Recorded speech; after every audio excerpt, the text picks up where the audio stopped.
Hi everyone, welcome back to one more mini blog. ఈరోజు అయితే నీకు కార్న్ కట్లెట్ని చూపించబోతున్నాను. చాలా టేస్టీగా ఉంటాయి, చాలా జ్యూసీగా ఉంటాయి. ఎంత బాగుంటుందంటే పిల్లలు కూడా ఇష్టంగా తింటారు. ఈవినింగ్ స్నాక్స్లో ఏం చేయాలో అర్థం కానప్పుడు ఒక్క 5 మినిట్స్లో ఇది చేసుకున్నారంటే ఇష్టంగా తినేస్తారనమాట.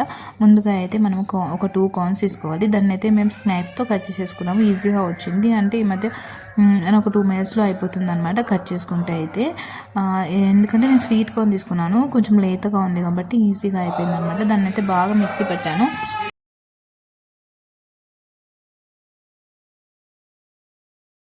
ఇలా ఫైన్ పేస్ట్ పెట్టాక దాంతో తర్వాత ఆయిల్ని పక్కన పెట్టుకొని హీట్ చేయాలన్నమాట.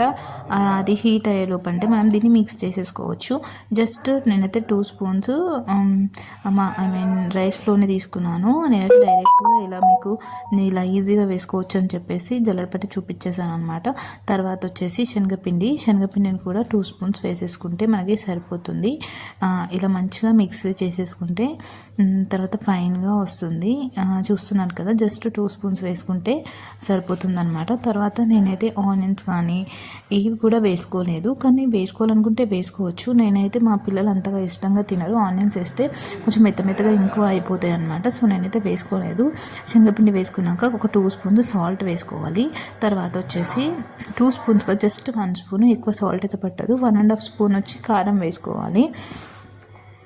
1.5 మీకు కారం ఎంత తింటే అంత అనమాట.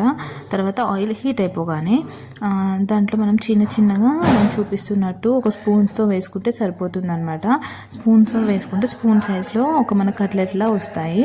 అంటే చేతితో కూడా కావాలంటే వేసుకోవచ్చు, కానీ ఈజీ మెథడ్లో చెప్పాను కాబట్టి ఇలా స్పూన్స్తో వేసుకున్నాను అనుకోండి. నార్మల్గా మనం కట్లెట్ లాగా ఈజీగా వచ్చేస్తాయి అనమాట.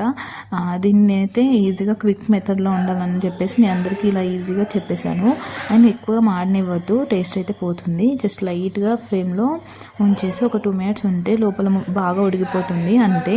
చాలా టేస్టీగా ఉండే కార్న్ కట్లెట్స్ రెడీ అయిపోతాయి.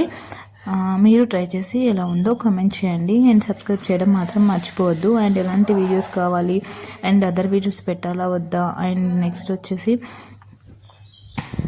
ఎలాంటి రెసిపీస్ కావాలో కూడా కామెంట్ చేయండి. అలాగే thank you for my subscribers.